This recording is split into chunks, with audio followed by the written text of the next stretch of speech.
네, 안녕하세요, 여러분. 5월 18일자 수업을 시작하도록 하겠습니다. 지난주에 여러분들 이제 숙제를 했고요. 여기까지 진도를 나간 걸로 알고 있습니다.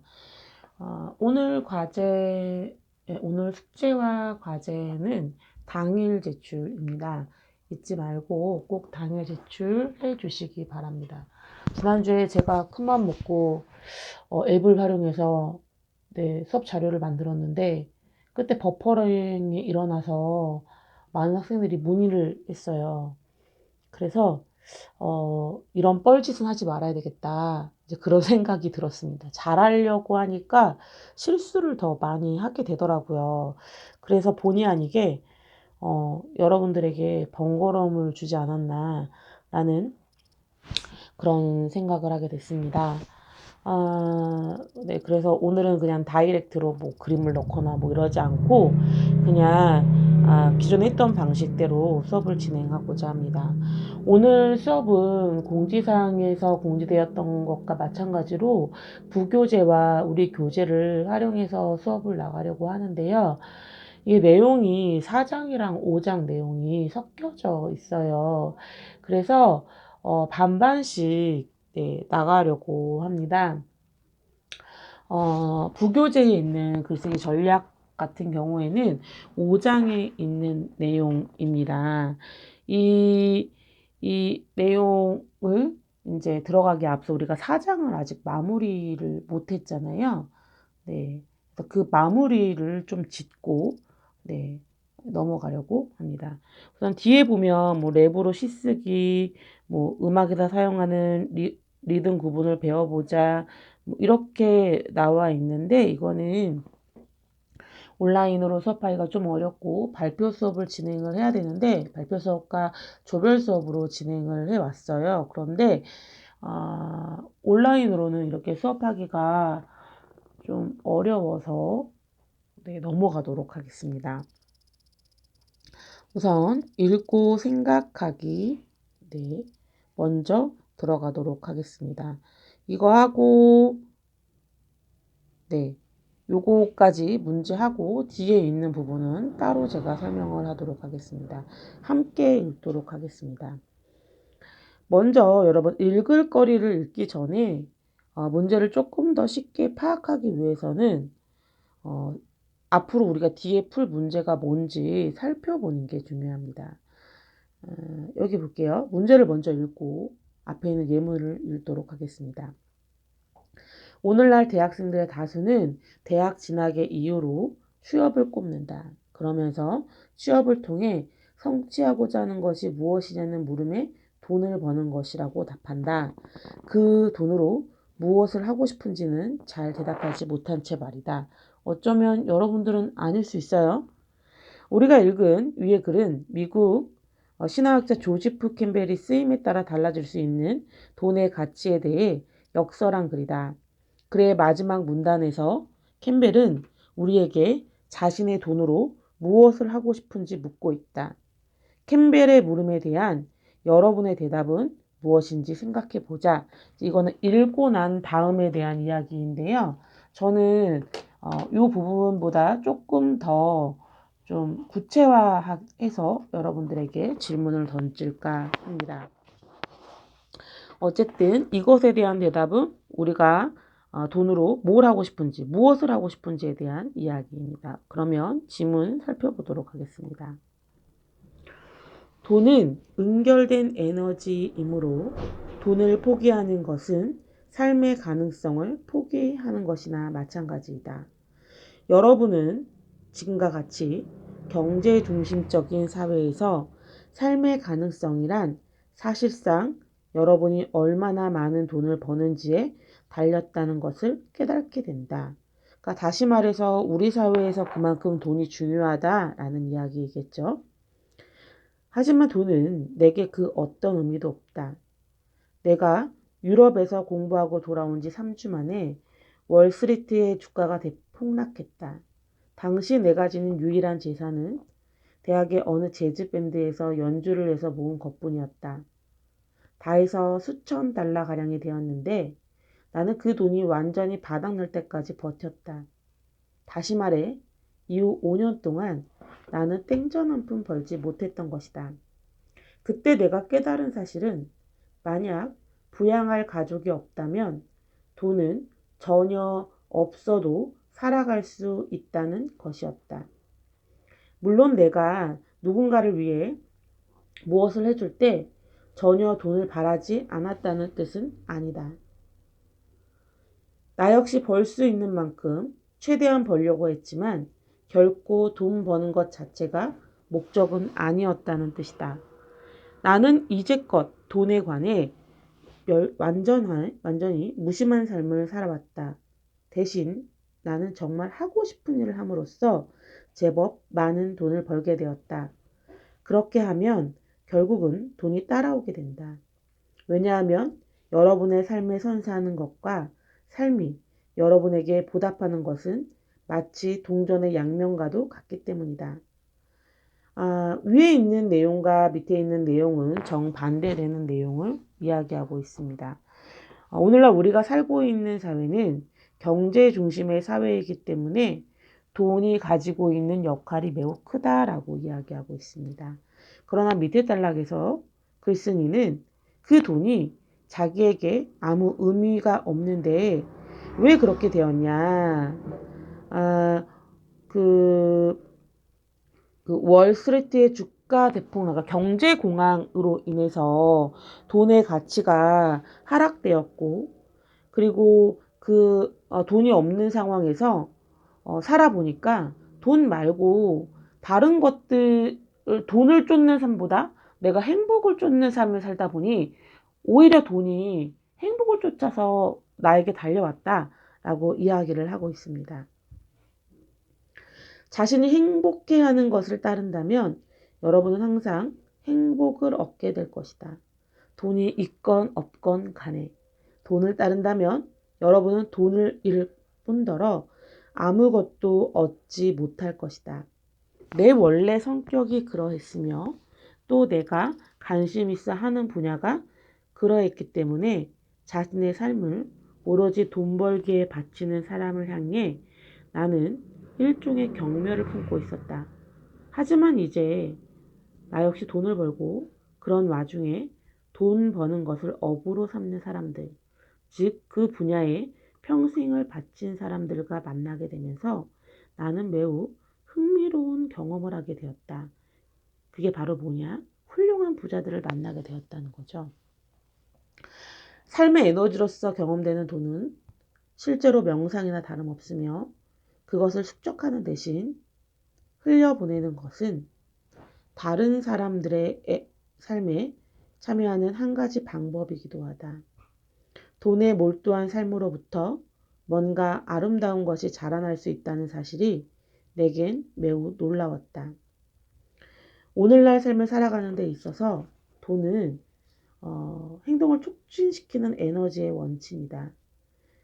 원천이다. 다시 돈이 있다는 것은 마치 차에 기름이 있는 것과도 유사해서 만약 기름이 없더라면 결코 갈 수 없을 장소에 갈 수 있는 것이다.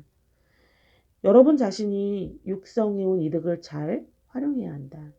그렇지 않고 만약 그것을 놓칠 경우 10년 후에 부작용을 경험할 수 있다.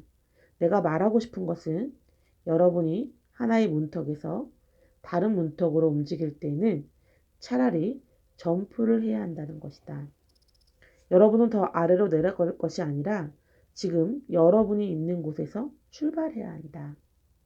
바로 거기에서부터 점점 더 많은 것이 피어날 것이다. 여러분의 중심으로부터 잠재력은 다음 모험에 필요한 미래 예측에 유용하게 쓰일 것이다.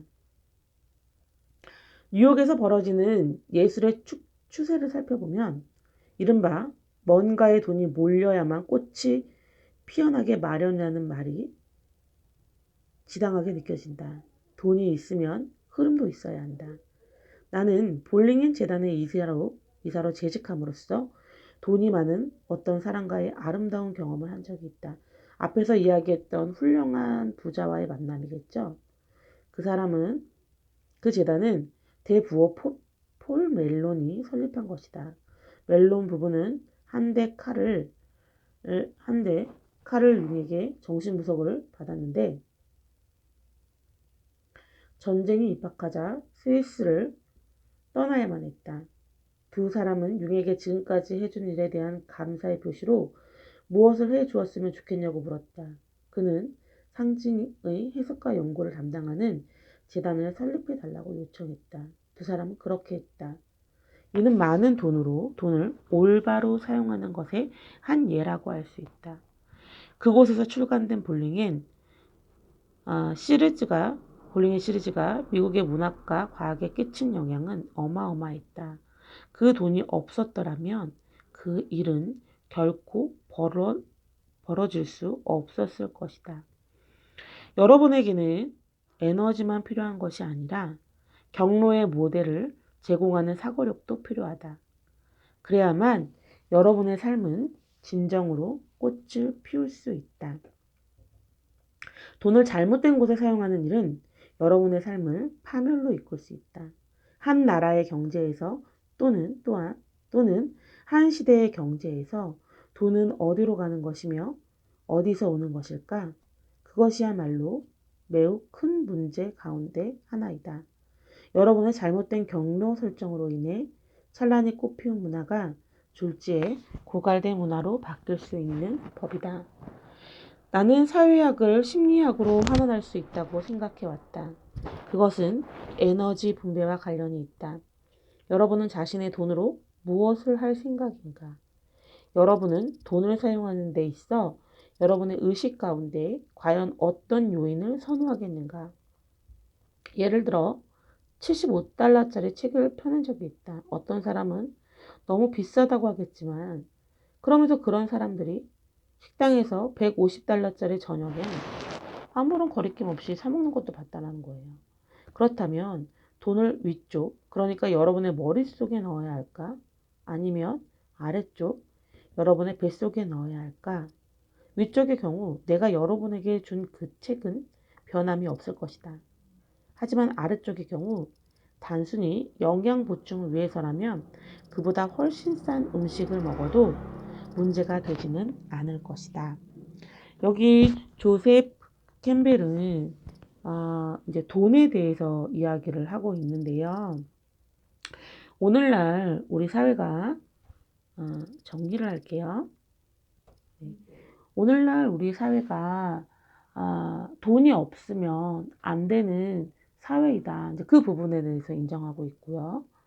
그러나 본인은 돈보다는 행복을 쫓기를 바란다 라고 이야기를 하고 있습니다. 첫 번째, 오늘날 사회에 대한 정의, 돈에 관련된 정의겠죠. 두 번째, 그럼에도 불구하고 돈이 아니라 행복을 쫓아라 라고 이야기하고 있습니다. 그리고 세 번째로 그런데 자신이 그러니까 돈에 대한 생각을 바꾸게 된 계기가 있는데 그거는 훌륭한 부자를 만나면서 자기가 돈에 대한 쓰임을 바꾸게 됐다라고 이야기를 하고 있습니다. 그러면 그러면서 이렇게 돈을 훌륭하게 쓸 수 있는 것이 무엇인지에 대해서 이제 이야기를 하고 있죠. 돈을 잘 쓰게 된다면 여러분들을 통해서 좋은 문화가 만들어질 수 있다라고 이야기를 하고 있습니다. 여기서는 돈의 가치와 쓰임에 대해서 이야기를 하고 있습니다. 다시 문제로 돌아가겠습니다. 어쩌면 위에 있는 지시문은 여러분들이 생각하고 있는 돈과 관련된 여러분들의 의견과 배치될 수 있어요. 글쓰기는 여러분도 알겠지만 어떤 특징을 가지고 있냐면요. 어떤 한 방향이 옳고 그름으로 나눌 수 없어요. 조세프 캠벨은 돈보다 행복을 쫓아야 된다 라고 이제 이야기를 하고 있거든요, 처음에는. 그런데 돈의 중요성에 대해서도 이야기를 하고 있어요. 그러면 여러분 여기에서는 이제 얘기했잖아요. 자기가 없이 살다 보니까 돈이 인간의 행복을 좌우하는데 크게 뭐라고 얘기를 하더라? 이렇게 영향을 미치지 않는다라고 생각을 한다라고 이야기를 했는데 이 부분에 대해서 여러분은 다르게 생각할 수도 있고 아니면 비슷하게 생각할 수도 있어요. 먼저 첫 번째 문제는 그거예요. 이 의견에 나온 조지프 캠벨의 돈과 행복의 관계에 대해서 나는 동의한다. 혹은 동의하지 않는다. 둘 중에 하나를 선택해 주세요.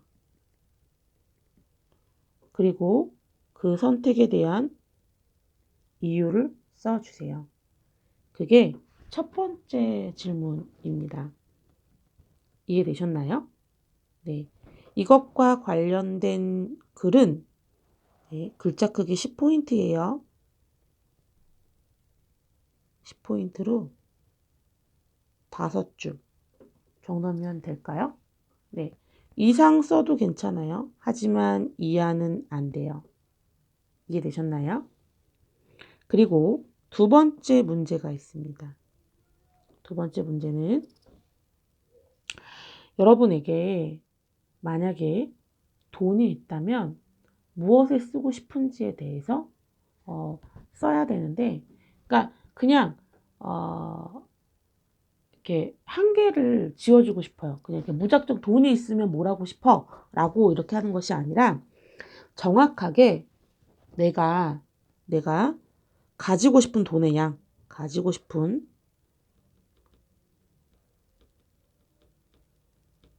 돈의 액수를 쓰시고 이 액수를 가지고 네, 나를 위해서 하고 싶은 거, 그 다음에 나 자신의 타인을 위해서 하고 싶은 거를 한번 적어보세요. 나를 위해서 이 돈으로 뭘 하고 싶다라는 거, 그리고 타인을 위해서 뭘 하고 싶은지에 대해서 세 가지를 쓰시고 네, 이유를 쓰면 좋을 것 같아요. 이해됐나요? 네. 네, 뭐 타인에는 뭐 가족일 수도 있겠죠. 네, 가족, 뭐 불우한 사람, 뭐 이런 거 있을 수 있겠어요. 그러니까 돈이 정해진 돈인데 여러분들이 액수를 정하세요. 나는 이 정도 돈을 내가 만약에 가질 수 있다면 이 돈을 가지고 무엇을 하고 싶다라고 구체적으로 써주시면 좋을 것 같아요. 이거는 줄 수는 관계 없고요. 세 가지, 네, 나를 위해서, 타인을 위해서, 나를 위해서 해주고 싶은 거 세 가지, 그리고 타인을 위해서, 네, 해주고 싶은 거, 네, 세 가지 정도 적으면 될 것 같아요. 뭐, 더 쓰고 싶다라고 얘기를 하면 더 써야 되고요. 돈의 액수는 이것과 맞춰줘야 돼요. 그러니까 예를 들어서 나는 한 10억 정도 있으면 좋을 것 같아. 라고 자기가 돈을 정했는데 쓰는 돈은 15억인 거예요. 그럼 마이너스잖아요. 그건 안 돼요, 여러분. 이해되셨나요? 네. 그렇게 해서 한번 써볼게요. 네. 지금 한번 써볼까요?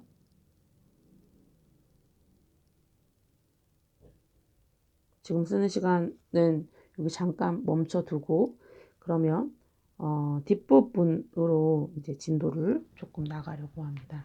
이게 여러분들 첫 번째 문항입니다. 첫 번째 문항입니다. 뒤에 있는 부분 넘어가도록 하겠습니다.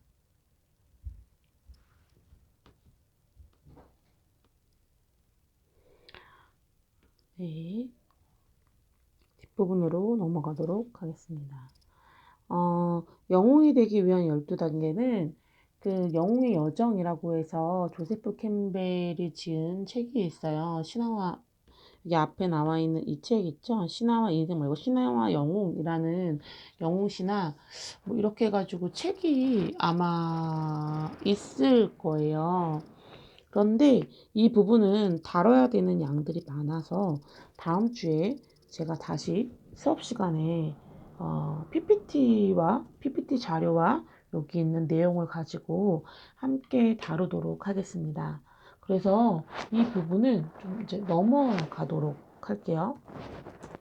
5월 25일에는 위한 12단계 PPT 자료와 함께 진도 나가는 거 정리하도록 하겠습니다. 여기다 뒷부분으로 가도록 하겠습니다.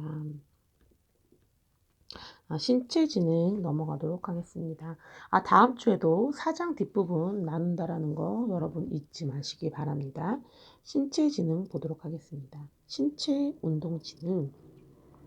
신체운동지능은 신체적인 자아와 관련된 지능으로 자신의 모든 신체를 이용하여 어떤 생각이나 감정을 표현하는 능력을 이야기한다. 그러니까 운동을 잘한다거나 손재주가 좋다거나 뭐 이렇게 얘기할 수 있겠죠. 경쟁지능은 독창적인 자기 기술을 개발하는 실험적인 경향이 강한 지능으로 주관적 직선적, 의지적, 자기 결정 중시, 몰입 능력으로 대표된다. 뭐 이렇게 있지만 제가 아마 여러분들 이제 기말고사 보기 전에 과제를 여러분들에게 제출해 줄 거예요. 네, 그거를 정리하는 시간을 할 건데 제가 이야기했잖아요. 그 다중지능 8개와 선천지능에 대해서 시험을 볼 거다라고 이야기를 했잖아요. 그 부분 여러분들이 정리할 수 있는 내용을 요약해서 정리할 수 있는 능력만 가지면 됩니다. 이 부분은 그렇게 하고 넘어가도록 하겠습니다. 읽기 자료는 여러분들이 한번 읽어보시면 될 것 같고요. 다음에 여기 나오는 글의 표현 먼저 들어가도록 하겠습니다. 글의 표현, 네. 글을 표현하는 양식은 글을 쓰는 동기나 표현에 따라 다르다. 글을 쓰기 전에 어떤 상황에서 글을 쓰냐 하는 것이 중요하다. 글의 성격이나 의도, 글의 내용, 전달 효과, 독자의 성격 등에 맞추어 적절한 표현 방식을 선택하여 글을 쓸 필요가 있다. 대표적인 방법으로는 이런 게 있다. 라고 이제 이야기하고 있잖아요. 네. 요거 설명에서 지정, 정의, 비교, 분류학 구분, 분석, 예시, 논증, 묘사, 서사가 어떤 의미인지 이거 꼭 알아두셔야 돼요. 이거는 시험에 내도록 하겠습니다. 제가. 네. 오늘은 정의의 개념에 대해서 여러분들이랑 함께 수업을 나가려고 합니다. 여러분 부교재에 학습 자료에 가면 부교재가 있습니다. 거기 가서 정의 한번 보도록 하겠습니다. 오늘 정의까지 수업 나가도록 하겠습니다. 찾아올까요? 네, 글쓰기 전략 들어가도록 합시다. 설명이란 사물의 본질을 드러내기 위해 쉬운 단어로 서술하는 방법입니다.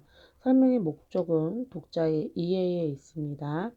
설명의 종류로는 정의, 지정, 비교와 대조, 분류와 구분, 분석, 예시, 유추 등이 있는데 우리 책에는 그러니까 지정부터 있죠. 지정은 A는 B다. 어떤 부분에 대해서 이제 그러니까 간결하게 무엇은 무엇이다라고 이야기하는 거는 지정이고요. 정의는 우리가 글쓰기에서 상당히 많이 쓰이는 부분이에요. 그래서 정의에 대해서 조금 더 살펴보도록 하겠습니다. 정의는 정의에 대한 개념이나 다른 내용들은 책에 있는 부분만 여러분들이 인지하시고 암기하면 됩니다. 여기 있는 부분은 여러분들의 이해를 돕기 위해서 제가 부교재로 사용하고 있는 것이기 때문에 여기에 있는 정의 방법이나 뭐 이런 거를 외울 필요는 없어요. 이해하시면 됩니다. 정의란 글쓰기에 동원된 핵심적인 내용 또는 대상 등에 대해 명확하게 설명하거나 또는 이해하기 쉽게 설명하는 서술 방식을 지칭한다. 이를 문장 형식에 빗대어 말하면 흔히 무엇은 어떠어떠하다의 형태를 갖는다. 여기서 주어부에 해당하는 무엇은 설명하고자 하는 대상, 즉 정의의 대상이며 서술부에 해당하는 어떠어떠하다는 그 대상에 대해 구체적인 설명이 행해지는 중요한 부분에 해당하다. 그러므로 효과적인 정의의 서술부에 해당하는 어떠하다를 어떻게 분석하느냐에 따라 정의의 퀄리티가 좀 달라질 수 있겠죠. 먼저 우리가 정의를 하기 전에 찾아봐야 되는 것들이 있는데 처음 정의를 할 때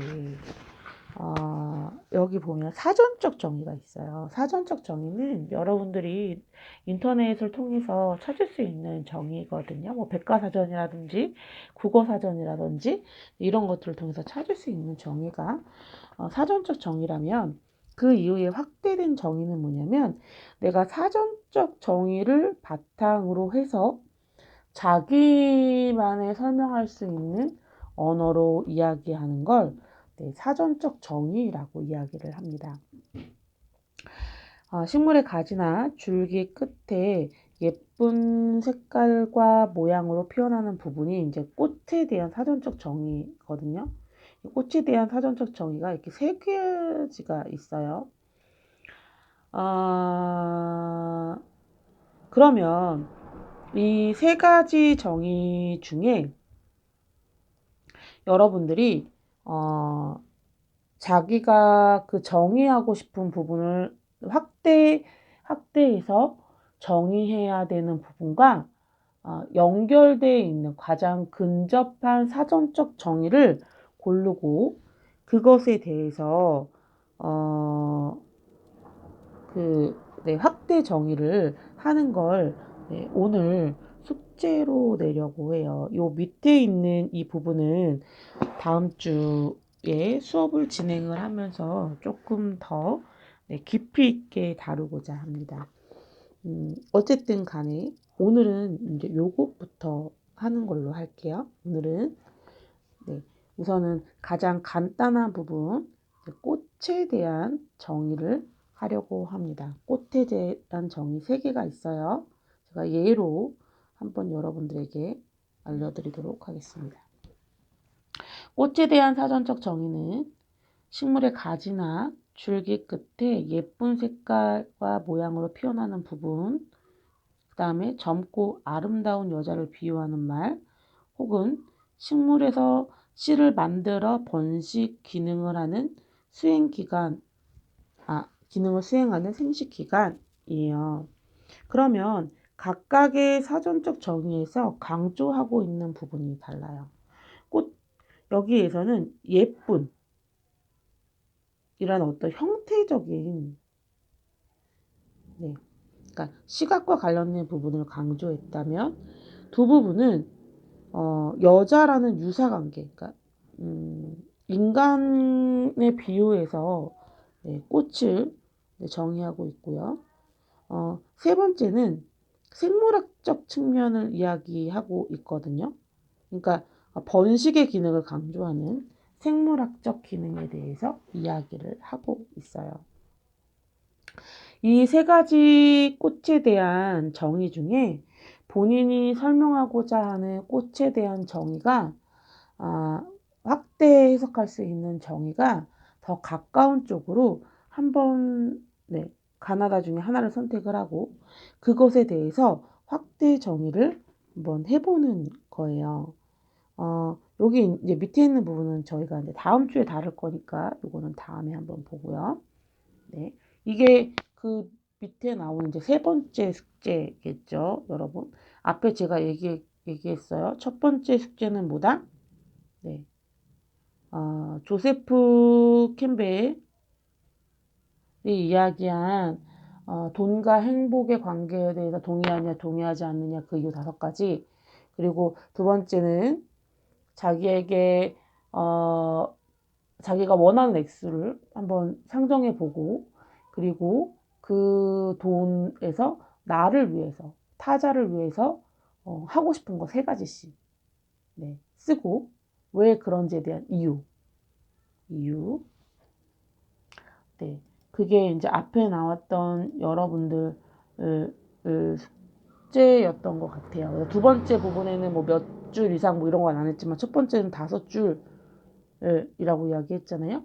두 번째는 그냥 액수를 정하고 그 돈으로 내가 하고 싶은 거 그리고 타인에게 해주고 싶은 거 3가지를 적고 네, 왜 이걸 해주고 싶은지에 대한 이유를 짤막하게 써줬으면 좋겠어요. 그다음에 마지막으로 3번째 숙제는 꽃에 대한 정의를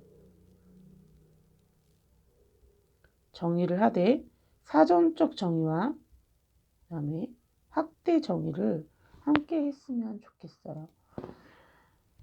제가 설명하도록 하겠습니다. 꽃에 대한, 그러니까 예를 들어서 한번 해볼게요. 예를 들어, 꽃에 대한 사전적 정의는 식물의 가지나 줄기 끝에 예쁜 색깔과 모양으로 피어나는 부분을 꽃이라고 이야기한다. 라고 꽃에 대한 사전적 정의를 먼저 내렸어요. 그러면 다시 말해, 꽃은 어떤 식물을 대표하는 상징성이라고 정의할 수 있겠다. 이 상징성의 특징은 가시적이어야 된다는 거다. 가시적이어야 한다. 뭐 이렇게 설명할 수 있겠죠? 그러니까 식물이 있고 여기 이렇게 꽃이 있어요. 끝에 있지만 이 꽃은 이 식물 전체를 상징하는 거일 수도 있어요. 그죠? 첫 번째는 사전적 정의를 하고 그리고 그것에 대해서 확대해서 꽃에 대한 자기 나름의 정의를 하는 거라고 볼 수 있겠죠.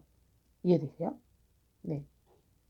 그래서 요거 가나다 중에 네, 여러분이 하나를 선택을 하시는 거예요. 사전적 정의를 다 선택하는 거 아니에요. 가나다 중에 하나에 대한 사전적 정의를 선택을 하시고 그 다음에 그것과 연계돼서 네, 확대 정의를 한번 해보는 거예요. 이것도 마찬가지로 네, 5줄 이상입니다. 정의를 내리는데. 이해되셨나요? 그래서 숙제 3개 있습니다. 요거는 이제 오늘까지 여러분들이 올려주시면 될 것 같습니다. 네, 오늘까지 올려주시면 됩니다. 네. 오늘 수업은 여기까지 진행하도록 하겠습니다. 감사합니다.